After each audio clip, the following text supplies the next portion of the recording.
Namaskar, I am Medini Padoshi, Standard 5, DAV Public School, Thane. Today, I am participating in the Group 1, Standard 5 to Standard 8. My topic is Savarkar and Netaji Subhash Chandra Bose. पात्रे त्यागी गुणे रागी संविभागी च बंधुषु शास्त्रे बोद्धा रणे योद्धा पुरुषः पंचलक्षणः. The 5 qualities of a real man are to give to the needy, indulge in virtues, sharing with others, learning the sciences, and to be a warrior. The freedom struggle of India shows many a great leader who exhibited these, 2 of whom are synonymous with the above qualities. They were born a few years apart in 2 different Indian states, thousands of miles away. Yet, the single-minded pursuit of their vision, zealous approach to better the lives of their fellow citizens, and the yearning for knowledge was unparalleled. They are none other than Swatantra Veer Vinayak Damodar Savarkar and Netaji Subhash Chandra Bose. Both of them continue to be a guiding light for all of us, even today. I may not be able to comprehend the trying times they lived in or the tribulations they faced. However, I would like to make a humble attempt to describe them the way I see them. Veer Savarkar was born in Nashik on 23rd May 1883.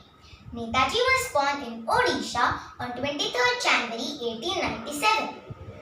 Both of them lived their childhood while India was under the British rule. At a very young age, they had a thinking of their own. At the tender age of 10, young Savarkar used to organize self-written plays on national themes during Shiva Jayanti and Ganeshotsav. Once, a teacher asked 10-year-old Subhash the difference between a station master and a headmaster. To this, he replied, "A station master minds the trains, while the headmaster trains the minds."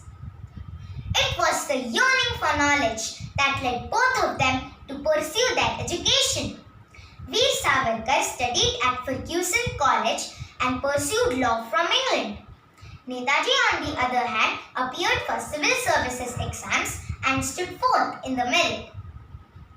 The atrocities of the British and the sufferings of the Indians had a deep impact on their thinking. They were engulfed by a single thought of a free India. They were firm believers in revolutionary means of gaining independence. Swatantra Veer Savarkar opined that a slave nation like India is always in a perpetual but undeclared war with the country which enslaved it. The elimination of the enemy cannot be objected by anybody. Similarly, Netaji gave up the civil services and joined the freedom movement, as he did not want to work under a country which enslaved his beloved motherland. During his stay in England, Veer Savarkar held secret meetings and provided arms like revolvers and books for the movement of a free India. Netaji could not tolerate the insult meted out to Indians. He even scoffed his teacher for disrespecting his motherland. It takes courage to do the impossible that proves the belief of one's idea. Veer Savarkar was arrested by the Britishers for his freedom activities in England. He was sent to Bombay on the ship Saint Morena. He knew that if he was imprisoned, he could not follow his ideal of serving his motherland. This thought and the education of international laws, he made the famous jump from the ship and swam the Mediterranean Sea till he reached the shore of France. Serving his 2 life sentences in Andaman Cellular Jail, he faced extreme torture. However, this did not dampen his spirit. He taught the prisoners how to read and write. Netaji found the Azad Hind Sena movement, which meant Indians to fight the British.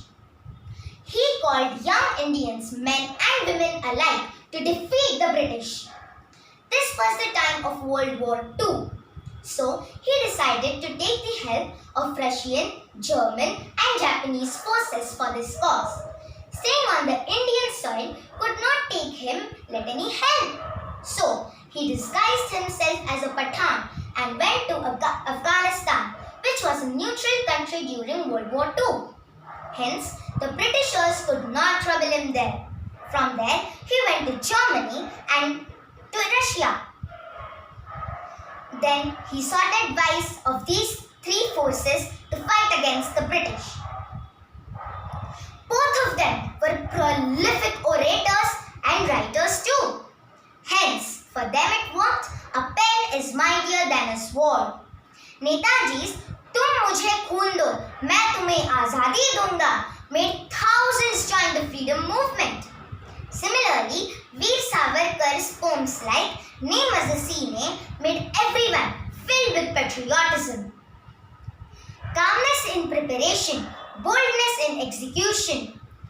This is the word search for moments for crisis. An individual may die for an idea, but the idea, when after his death, incarnates itself into 1,000 lives.